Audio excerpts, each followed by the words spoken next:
Because if you look at rap, what does rap stand for? Rhythm assisted assisted poetry. The and assisted is there's a difference, because why is it assisted? Because the rhythm is assisting the words that you're saying. You know, it's helping to relay the message, because the words are more profound than the rhythm, because everyone has a natural melody.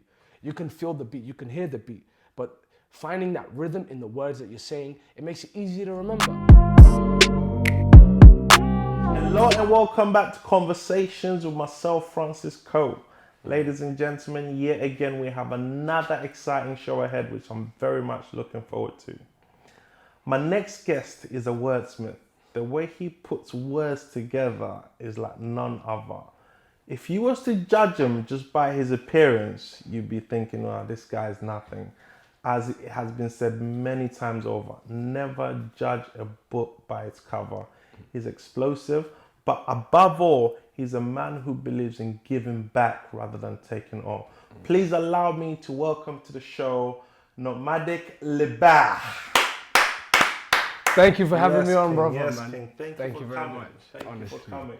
it's a pleasure. How are you doing today, sir? I'm doing good, man. Alhamdulillah, all by the grace of God, you know, just taking it day by day, trying to survive out here, man. You're not surviving, you're thriving. I love that. I've seen you. I've seen you thrive. Let's get straight into it. I personally never seen a Somalian poet before. Mm-hmm. So when I saw you on stage, I was like, rah. Because all my Somalian friends, most of them anyway, like on a pitch, I know my Somali on a pitch, football pitch. Yeah. Like you guys are ballers. Yeah. I don't understand how the Somalian nation teams never won the World Cup. I don't know why. So when I saw you, I'm like, is there more Somalian poets? Well, to go back to it, Somalia is called the nation of poets because our whole history for over, let's say, 5,000 years has been an oral history, which has been passed down through generation to generation to generation.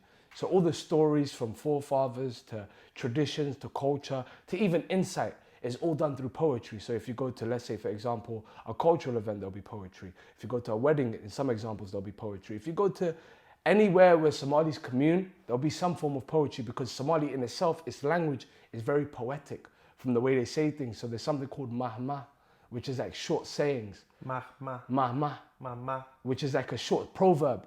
And one example of this is, it means a man who doesn't work doesn't drink tea. So it shows you that simple ways to understand life, like internally to externally understand how it works. So if you don't work, you don't get to relax and drink your tea.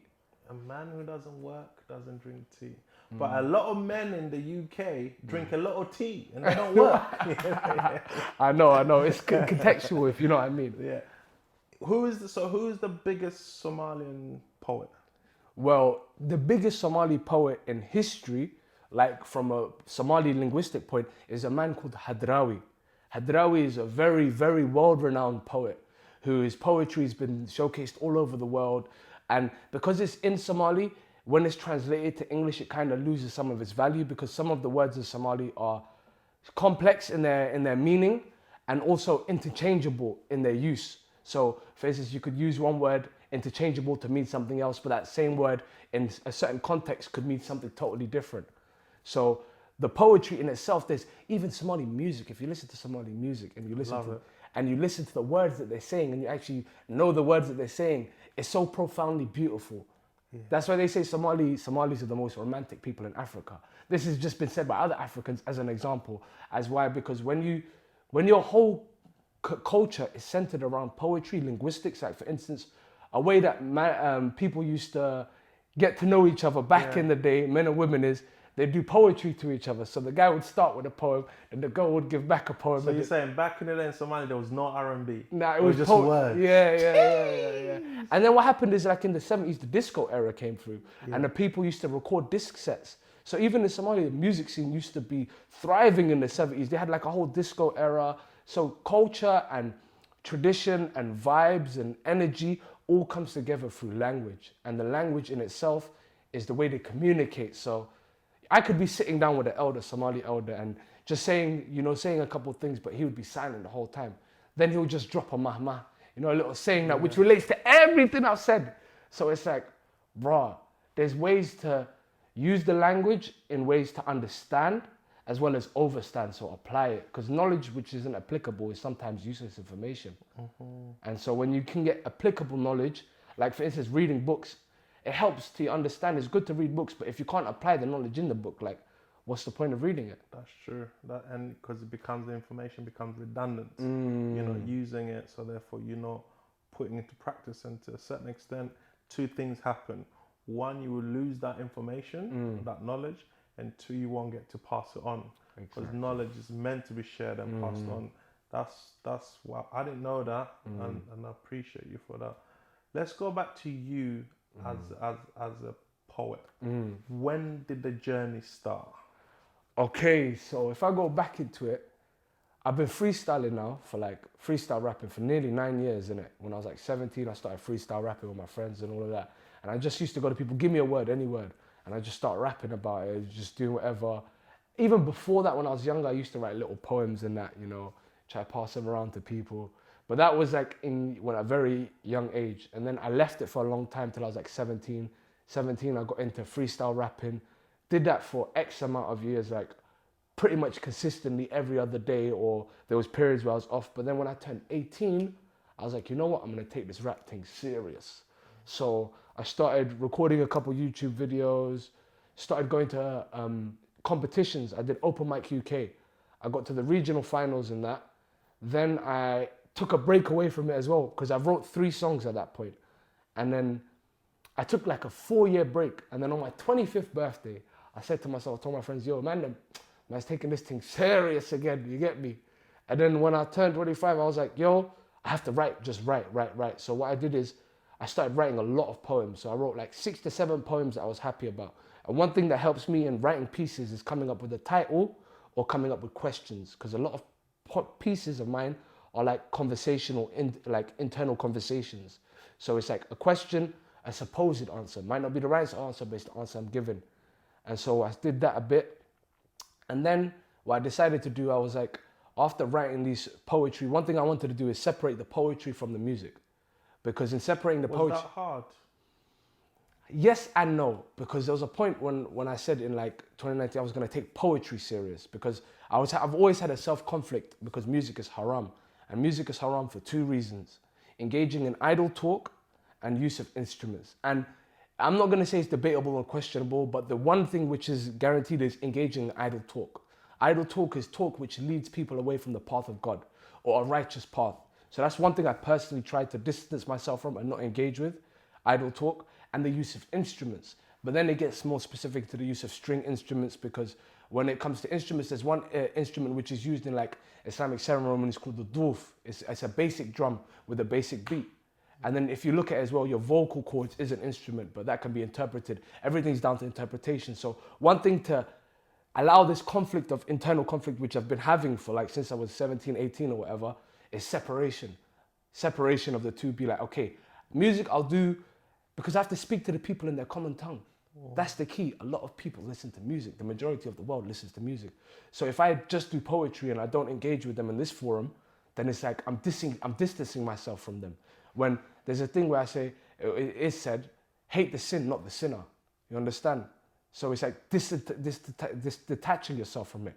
So overcoming this conflict, I was like, cool, every song that I make has to be one with meaning. So I did a conscious music program with an amazing organization called UPress.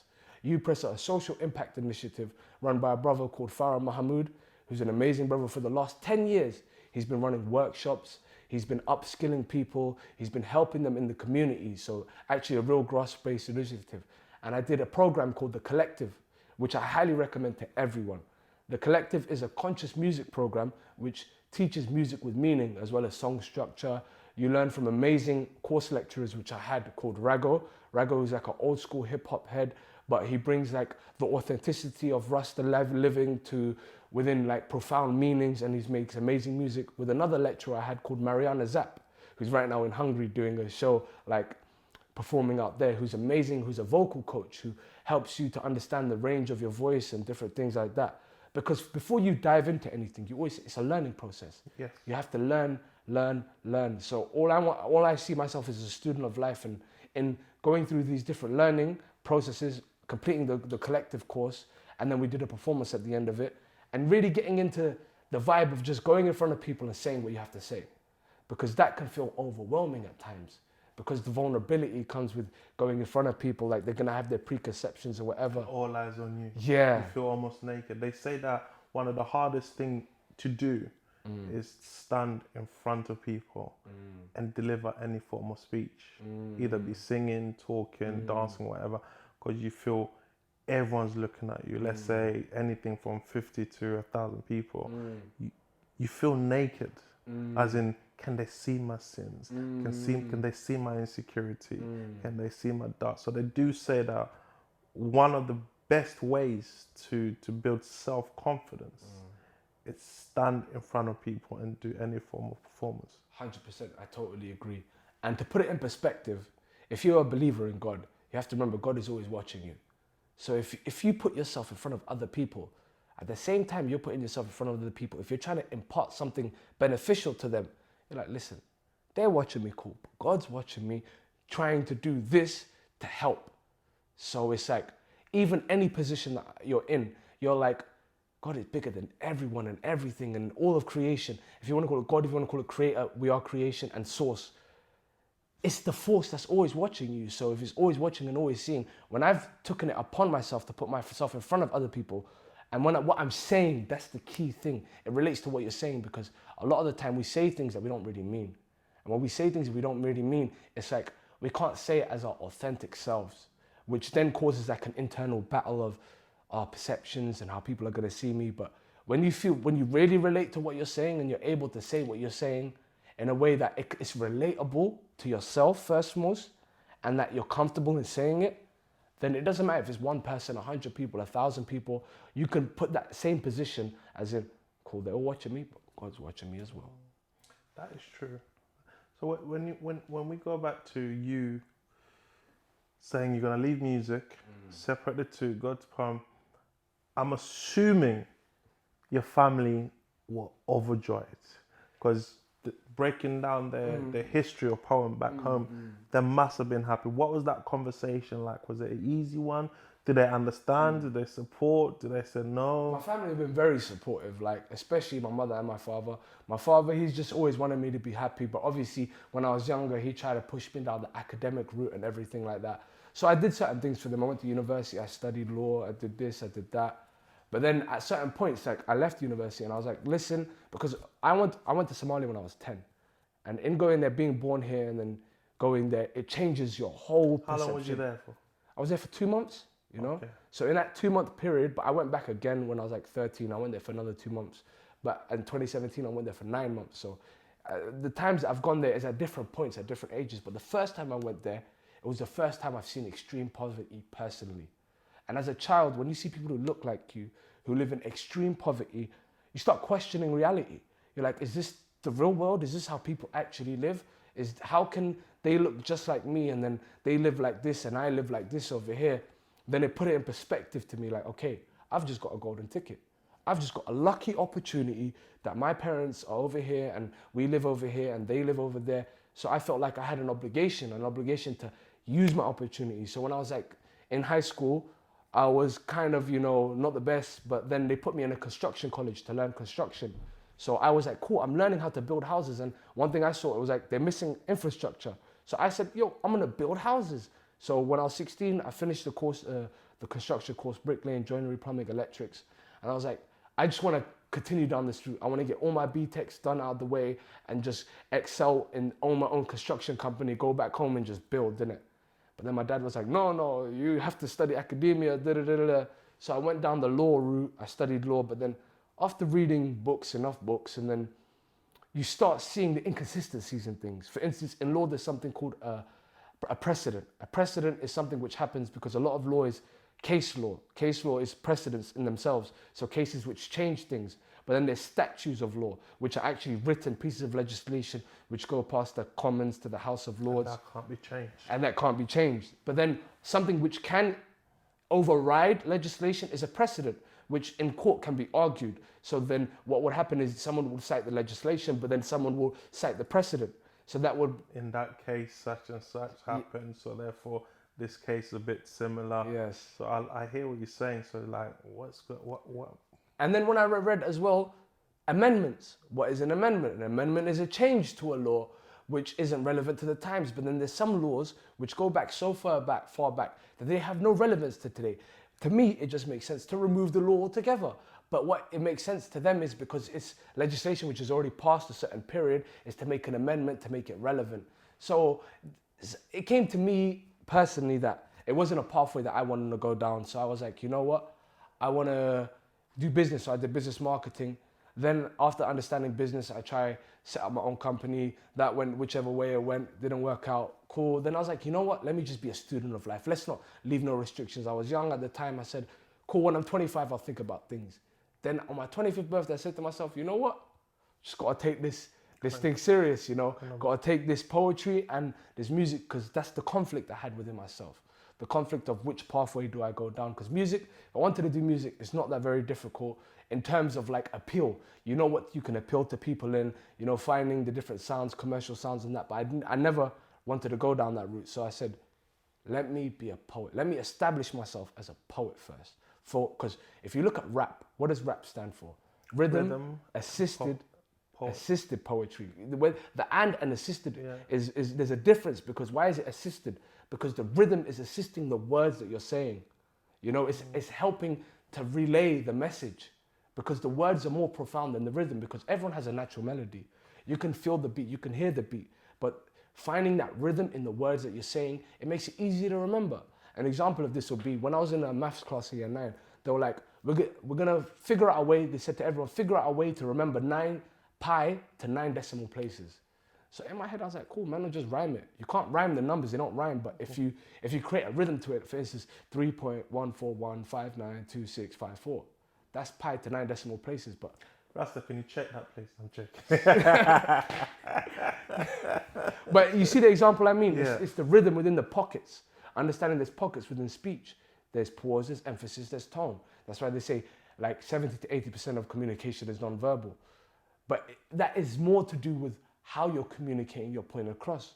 So what music allows you to do is communicate a point across, breaking so many barriers that people have up. The barriers of this doesn't relate to me, the barriers that, nah, this ain't my vibe, this.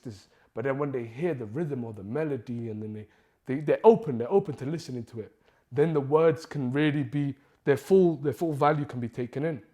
And then the difference between music and poetry now, there's no beat, there's no distraction. Just you and the words. You have to listen to the words. And especially one thing I've realized through going to different poetry events and that, the most amazing, one thing that really got me into poetry going back is Def Jam poetry.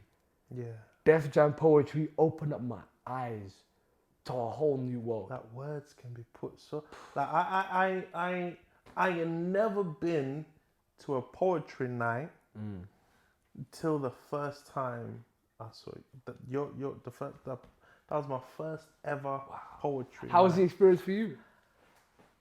I haven't stopped going. You get hooked on it. Listen, I haven't stopped going. Because obviously I hear poets on TV, on YouTube or whatever. But yeah, but I'm like experiencing it and the energy in the room. Everyone is so synchronized, and most of the poems I find, all the shows I've been to, they're personal. But there's at least a percentage of people in that room that can relate.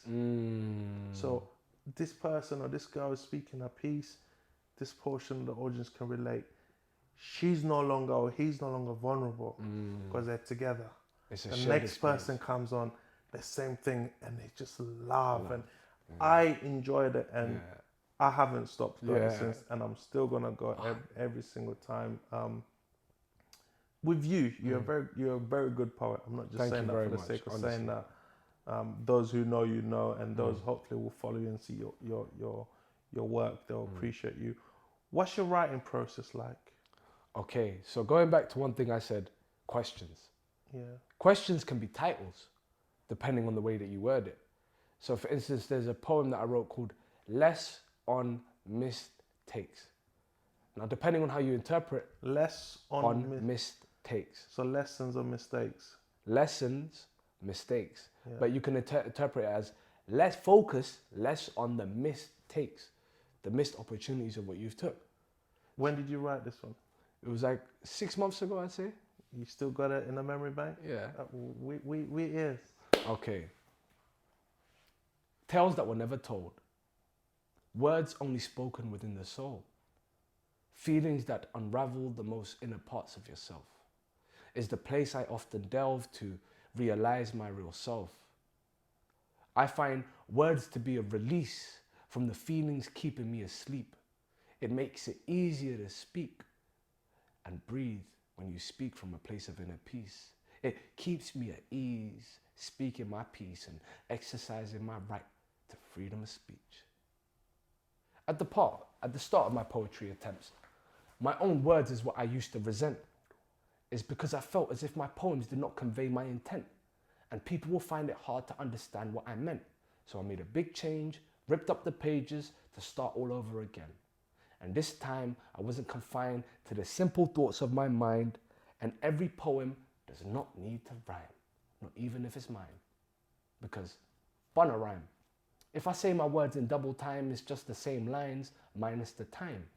It's not a compromise or anything else along those lines. At times, I speak from an abstract perspective because to me, that's why when my words are most receptive and reflect my true intentions. Because for some time now, I've been able to look at things differently. Regardless if it didn't sit with me, it gave me clarity to not speak from a place of vanity or naivety, which can be done oh so easily. So, I don't see the point when people point or try to anoint, aka acquaint, you to something you're clearly not. Painting a picture, pointing to parts tainted, being a prelude for commiserations. Now what I'm saying is, your thoughts and affirmations should be incubated, not inoculated, for they can become manifestations or lead to your own devastation. So, what is the point I'm trying to make? Is we all learn from our mistakes. Some more than others, but always in some way. For the lessons of yesterday become the presence of today. In essence, these lessons are the greatest of mistakes. So don't miss what you can take from every opportunity of a mistake. For these lessons make you great. And well, that's the end of it for me today. Thank you, honestly. So, as I sit here, finish. Man, you smooth. Yeah, that's nice. That's nice. There's I wish I could dance. I wish I could draw. And I wish I can put together words in the way that you poets do it. Let me tell you the trick. The trick is I've don't tried. Put that barrier in front of your head. Don't put that barrier. No, do you know what? It's not a barrier. I'm one person who I don't put barriers. It just, everyone has a gift, as you said. Everyone 100%. has talents. Yes. And I appreciate your gift and the people who can dance and the people who can draw. Now I know I can dance, I know I can draw, and I know I can put words together. Yes. But not on the levels, because it's not my gift. And I'm okay with that. Because I still appreciate it when I hear it. What you do, smooth. Thank you, brother. It's a lot Effortless. of practice. It's practice. Do you know what it is? So when I first met you, right? I didn't know who you were. Yeah. You was in the state. You was in the audience. Actually, you were sitting in front of us. Me and Jason. And the one thing that what drew my attention to you is the way you was encouraging poets on stage. Yeah. Like Energy. come on, really. I'm like, and I remember telling Jason, this guy really loves poem, innit? So you just like going like, and then your energy was so infectious, and everyone around you was just happy. Like when a poet came off stage, you're standing up, you're clapping, and I appreciate that. And then you went on. I was like, oh, he's a poet as well. I was like, okay, that makes sense. Now, I'm gonna confess here now. That's why I said at the beginning, never judge a book by its cover. I'm like, okay, this guy was a bit happy. Let's see what he can do, because I don't think. And at the end, I was like, yeah, I need to meet that guy. Like, honestly, like you wasn't your poems, and obviously I followed you since, and I've seen a lot of your work. Your work is not basic. I'm not trying to bring anyone down in what they do, because everyone has a different stage of learning and where they're going, how they put their words together. Even the basics of poems sometimes can be very eye-opening and inspirational. But your poet, they're not basic. They're of someone who's well-read, well-educated, and they're thought through. So that I was like, okay, yeah, this guy knows. Yeah, he knows what he's doing. You know, where do you want to take the poets? Okay. Where do you want to be? Me personally, on this journey of life, I try to take it in my stride. That means step by step, part by part. And the longevity of things are guaranteed by strong foundations. So 100%. in building strong foundations, I just feel like a conduit, a vessel for a positive message in it. So whatever way I can relay that positive message, whether it be through educational programs, whether it be through leading workshops, whether it be through facilitating platforms, creating a platform for other people to be recognized, and doing collaborative initiatives and work and projects.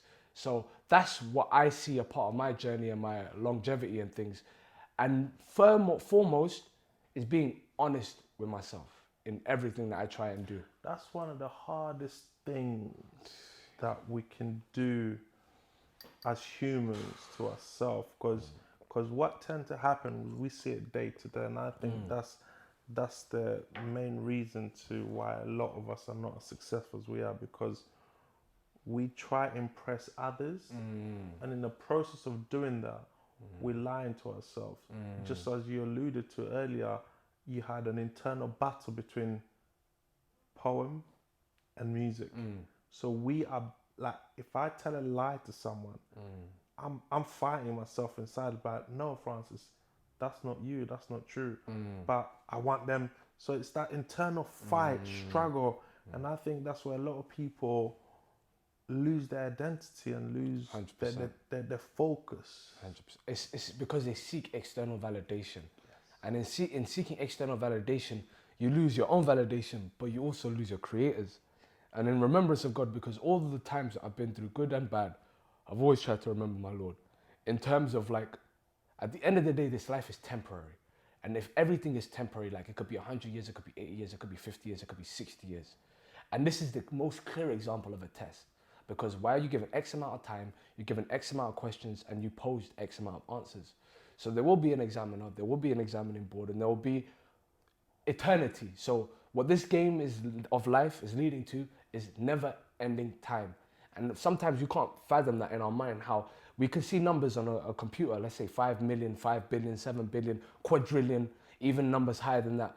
But we can't wrap our head around something that never ends. So if we use this example of this limited amount of time that we have to do as many positive actions, because we're all sinners at the end of the day. Everybody makes mistakes. But the biggest trick the devil does on everyone is that, no, you're too much of a sinner. You can never be forgiven. When we believe in Islam, it says, Bismillah ar-Rahman ar-Rahim. In the name of our Lord, the most gracious, the most forgiving. So if someone is the most forgiving, all you have to do is sincerely seek repentance. And that comes to two things, action and intention. And my personal understanding of life is your life can be measured by these two things. If you want to keep up to the maths of Judgment Day in your own head, like how you live your life day to day, you can measure it out based on two things, your actions and your intentions. What you intend to do and how sincere you're in that intention. And actions are judged by the way that they end. So how did the action end? What was the outcome of the intention? And it's just facilitating or fortifying these positive intentions. Whatever is in the past is in the past. Cool. I've got past that barrier. But every day is a brand new opportunity to me. I look at life every day as yo, I could do so many positive things today, from interacting with people to speaking a kind word to helping someone in any shape, form, or way that I can. And this is just something that gives you energy for life, like, because you're seeking energy from the source. Because in Islam, there's two things that we believe. There's your ruh, which is the spirit which is given to you by God, and there's your nafs. So that's you as a person, that internal. So it's understanding how to align yourself with the divine source, and how to understand how to battle the desires that we have. Because desires are everywhere. Desires are that we live with constantly, to desire to have more, the desire to see more. Because if I were to give you a mountain of gold, you say, oh, you know what, I want another mountain of gold. This is the example of how our minds work, you know? And talking about giving and doing good deeds, you do a lot of that.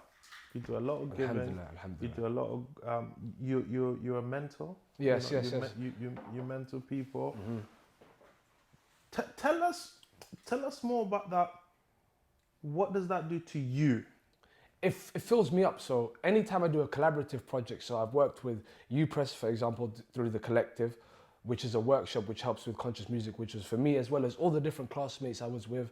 And it's a community-based learning, as well as different events that they've had. You know, they recently did a mental health event with Ali's Art Club, which is a magazine dedicated to mental health. And the zine is run by an artist called Lydia Rose, and she runs the workshop, and she does everything to do with it. And it was an amazing place. It felt like a therapy session. There was panelists who came, and they were talking about their experiences with mental health, and a great mentor, somewhat of a mentor for me, but she's just an amazing person, called Amina Inspires, who's like who learned from a world-renowned motivational speaker, and she is herself an ambassador for global peace. And so when you work with different people and you get into different spaces and you see the amazing work people are doing, it just inspires you to try give without receiving back. Because that in itself is the greatest reward, because even in Islam we believe, give with your right hand so your left hand doesn't see. So you see, you don't want to take. Yeah, you don't want to take, and you don't want no one to know that you gave. You know, this is the real blessings, because there's blessings that can't be denied, and then there's blessings that can't even be defined. You can't even see where they came from. You're like, what? How? You can't even imagine it, but you say Alhamdulillah, you give thanks. You always give thanks. You see, gratitude. There was even a recent scientific study which was done where they had a cup of water, 3 cups of water with rice in it, and they had one which they said negative things to.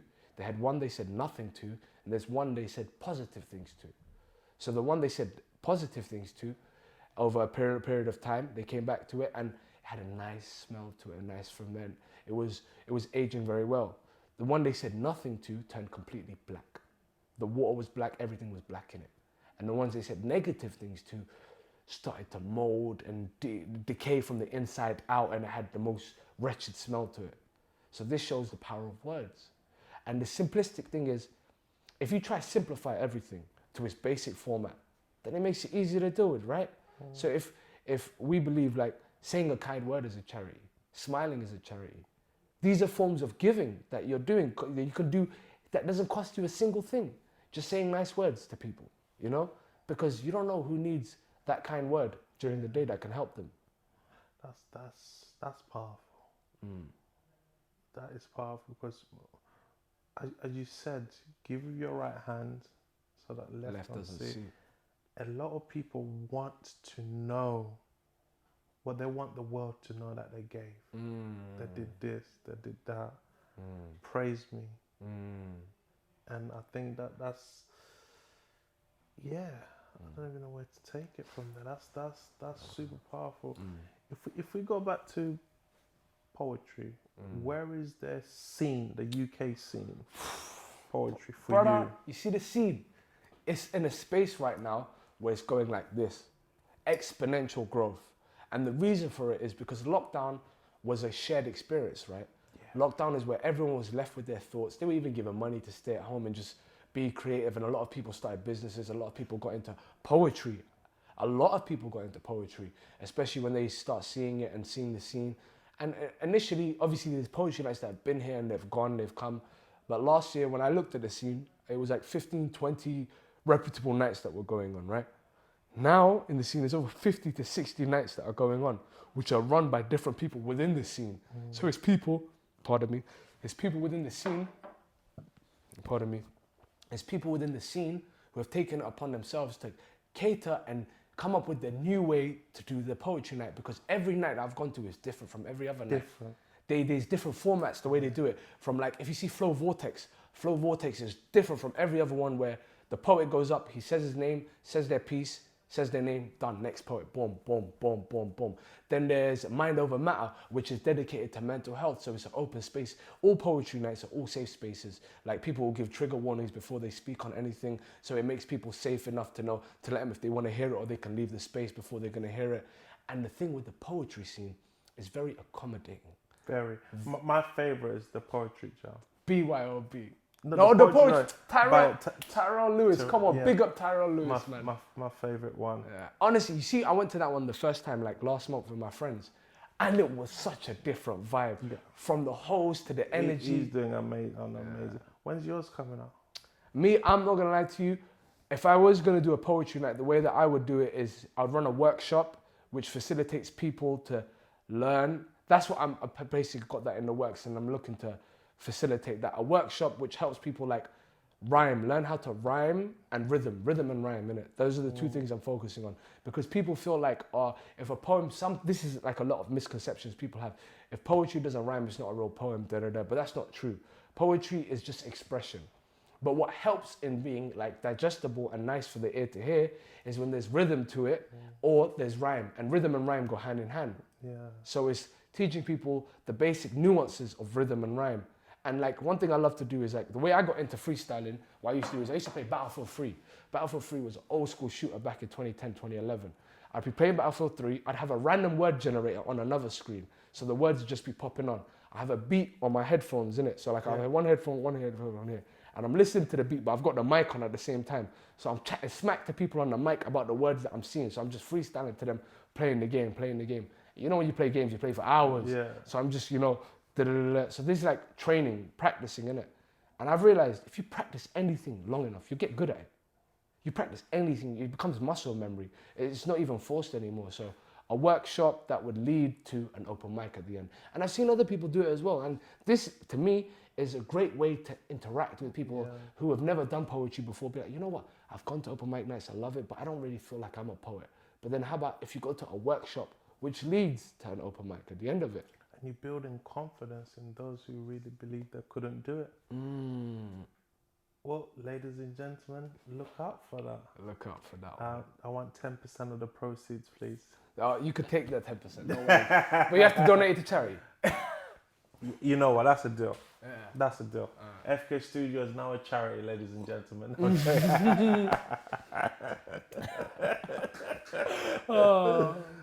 No, we appreciate you. So if let's say it sounds like you're in touch with yourself.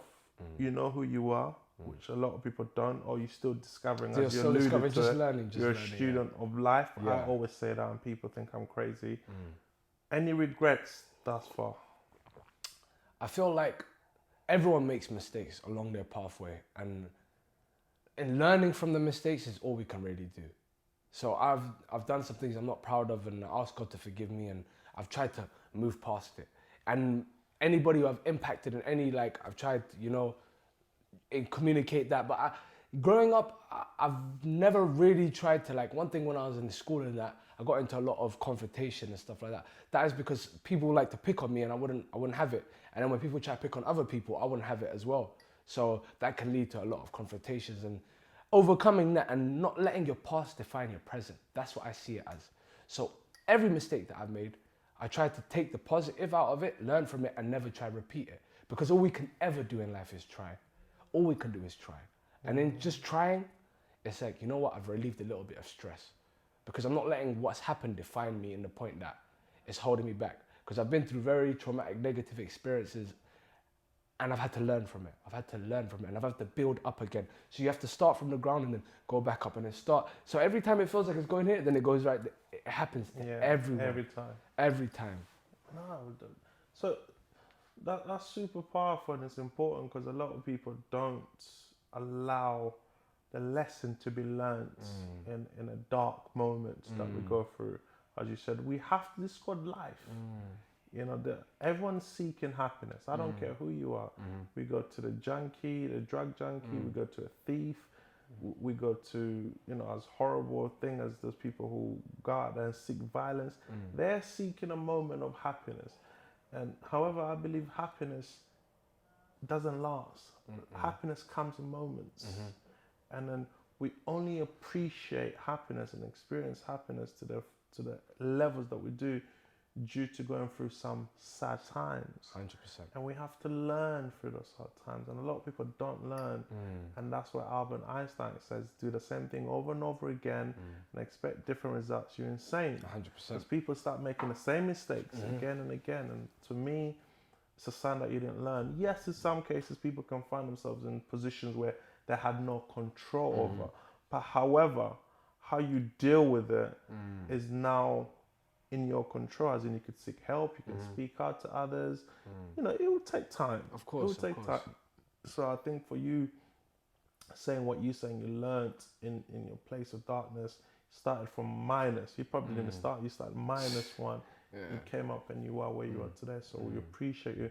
And maybe that's why when you're on stage, you're so explosive, so powerful, like you engaging. Like I will have no choice but just to listen to you. That's the experience I find when I'm listening to your work. Anyway, with that said, knowing what you know, being what you've been through, doing what you're doing, being where you are, what advice would you give to someone out there who's trying to get into your world? I would tell them the best way to get into this world is a journey of self-discovery. And a journey of self-discovery means asking yourself the questions when no one's there and it's just you by yourself, and putting pen to paper. Putting pen to paper with all those questions about identity or who you are or what you want from life, your dreams, your aspirations, and then putting up open-ended questions. As open-ended questions, you can form a dialogue and having conversations with yourself. It can be through pen and paper, which to me is the best way to do it, but also voice notes. Just record yourself speaking and then take notes on yourself. And so you can see the different points that you're making, because we don't get time to really process our thoughts. And all writing and reading is processing thoughts. And so they go hand in hand, reading and writing. One thing I'll tell anybody is whenever you read something, make notes on it. Which you do that very well. Yeah. I always carry at least a book on me. This is like a little book to write rhymes or something little when you're going through the train. And then this is just like a personal journal, you know, to just write stuff interpersonally, you know, for your mind to your paper, like, you know, little gratitude note list, words of affirmation, like how I went through today. I'm happy for today, you know. Thank you for this, God. You know, just verbalizing it and writing it out.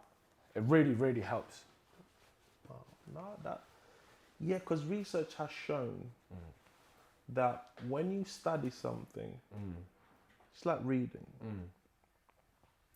It comes in. Now you have to comprehend it, understand it, and then you have to remember it. And one of the best form of remembering or cementing anything is write it down. That's it. You know, and we're losing the art of pen. Even typing is not the same as writing it down. It's not. It's not the same. I've actually tried it on numerous occasions. When I write something down, it stays with me. Like I can almost recall that memory. When I type, it just fades away. It fades. So it's because it's the link between the physical and the mental. So you have the physical action of your hand. So each stroke of the pen, you're remembering it. Your physically memory is your genetic memory is remembering it. You see. And so when your physical body is remembering it, it's easy for that mind to body memory. So it's about those connections and understanding these connections and how they work. The best way I always tell poets is just questions. Just questions. Because questions can't have a wrong answer. They can have an answer, they can have the right answer, but it's not really a wrong answer because you're questioning yourself. Who knows you better than yourself? No one else. No one else. Listen, thank you for your blessing. Thank you very much for having me. So how we do it here is we finish it off. That's your camera. You want to drop some gems, you want to rap, you want to freestyle, another poem, message, whatever, that's on you. Close it how you want to close it. I want to say first and foremost, thank you for FK Studios. Thank you for my brother here for having me on the show. You understand? And big up everyone. And you see these people who are doing stuff like this, these are innovators. Why? Because it's a safe space to promote positive and inspirational talks and talking points to relate to people in a human way, because we're so detached from people, from reality, because of fast-paced media and information, that we don't get to make real connections or engage in real conversations. And life is a series of events. And to be alive at times can feel like an unfortunate event. But to be alive in itself is a blessing, which then is a fortunate event. And so I just want to say to everybody who's listening in and who tunes in, take life one day at a time, one step at a time, and always remember the Most High, because He will help you in times of low and those high. Have a blessed day. Ladies and gentlemen, so he told me that poem doesn't have to rhyme. So here we go. As I sit here in the studio, closing... Oh no, listen. Guys, Go on. listen, thank you for watching. As he said it before, please do not allow your past define your present. You are who you are today. Learn from your mistake, grow to be a bigger and better person. Above all, if you lose yourself at any point, just remember, give back. As he said, give with your right hand so that the left don't see. Don't give to receive, just do it for the love of yourself. Till next time, love, peace and happiness. Don't forget to like, comment, share and subscribe. Till next time. Thank you. Big up. Yes, big up every King. time. Oh, yes. Yo. Brother. Yeah, that was